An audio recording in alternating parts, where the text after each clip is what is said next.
Bismillahirrahmanirrahim. Assalamualaikum warahmatullahi wabarakatuh. Waalaikumsalam warahmatullahi wabarakatuh.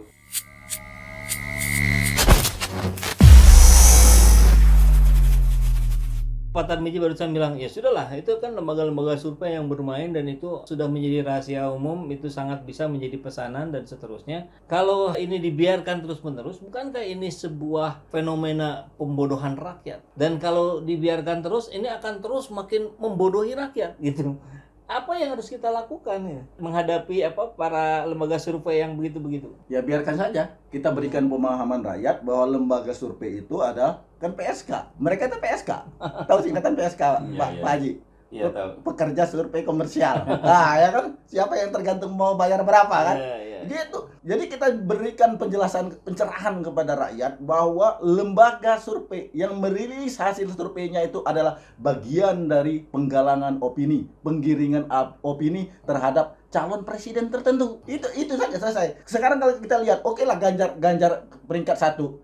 Sekarang partai mana yang akan mengusung Ganjar? Belum ada tanda-tandanya kok. Kalau Pak Anies sudah banyak tanda-tandanya akan didukung Nasdem, akan didukung kemarin Presiden PKS Pak Ahmad Seu di acara pernikahan keponakannya mendoakan Pak Anies untuk jadi presiden. Ini Presiden PKS loh. Presiden PKS, Ketua Umum Partai Keadilan Sejahtera. Kalau di partai lain Ketua Umum mendoakan. Berarti kan ini sinyal PKS, Nasdem. Tinggal satu partai lagi kan, Demokrat atau P3 atau PAN. Kalau ingin selamat di 2024 harus merapat mendukung Anies. Kalau tidak lolos parlemen threshold-nya. Ini kan kita melihat. Sekarang Ganjar didukung siapa? PDIP kagak. PDIP mendukung Puan Maharani. Golkar belum tentu. Ya kan? Karena di Golkar juga akan dinamikanya akan berjalan terus. Airlangga Hartarto kita dengar hari ini akan mencalonkan dirinya sebagai calon presiden atau calon wakil presiden.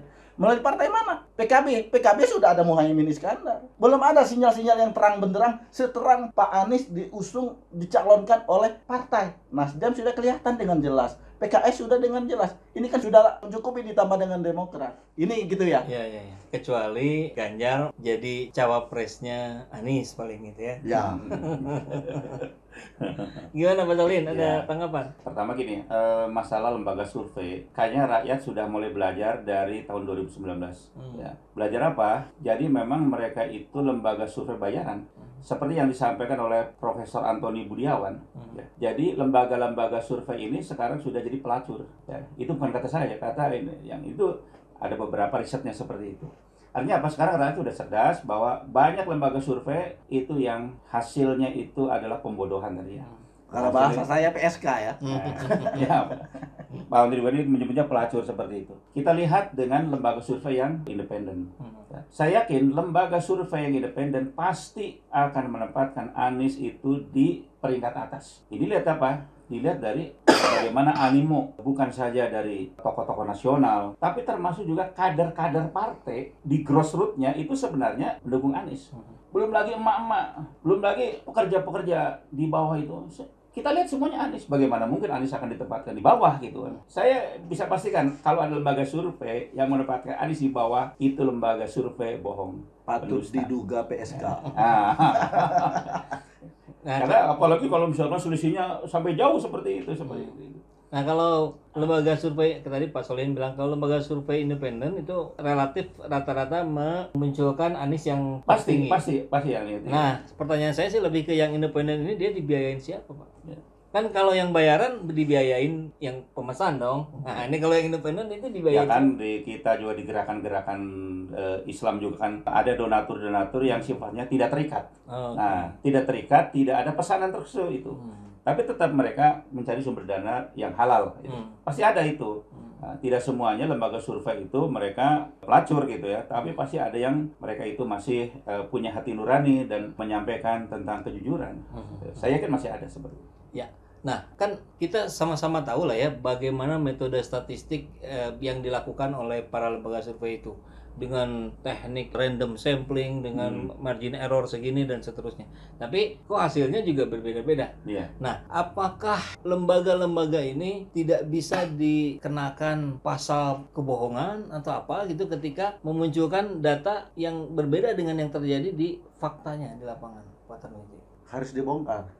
Kan kalau kita ingin melihat survei itu benar dan tidak, bongkar dulu respondennya. Kalau yang menempatkan misalnya si A itu adalah elektabilitasnya tertinggi, maka kita lihat respondennya siapa. Jangan-jangan respondennya itu adalah semua pendukung dari calon A. Ya. Ya kan? Itu kan bongkar dulu. Misalnya gitu juga di Jawa Barat katanya menang figur tertentu. Anies katanya kalah di Jawa Tengah, di Jawa Timur, kan gitu. Jadi bongkar gitu respondennya. Ini masalahnya sampai hari ini tidak pernah lembaga survei mau membongkar siapa respondennya. Jangan sampai respondennya itu adalah responden satu, akal-akalan. Mereka sebenarnya nggak ada yang namanya survei via telepon atau datang langsung. Nggak ada. Itu hanya akal utak-atik angka aja. Saya juga sarjana, itu bisa ngotak-atik angka. Sesuai ini, angkanya ini, angkanya. Kadang-kadang angkanya itu selisih antara Pak Anies dengan Pak Prabowo dan Pak Ganjar itu ya. Kok ini seperti angka yang diatur-atur? Ya kan? Ini kan ada apa kan gitu. Yuk kita bongkar kalau mau ada nggak lembaga survei yang berani membongkar. Jangan sampai karena ada seorang tokoh lembaga survei sampai berani menantang akan dapat hadiah Alphard kalau Pak Anies dapat tiket capres. Ada apa? Saya telusuri yang bersangkutan, ternyata ada masalah.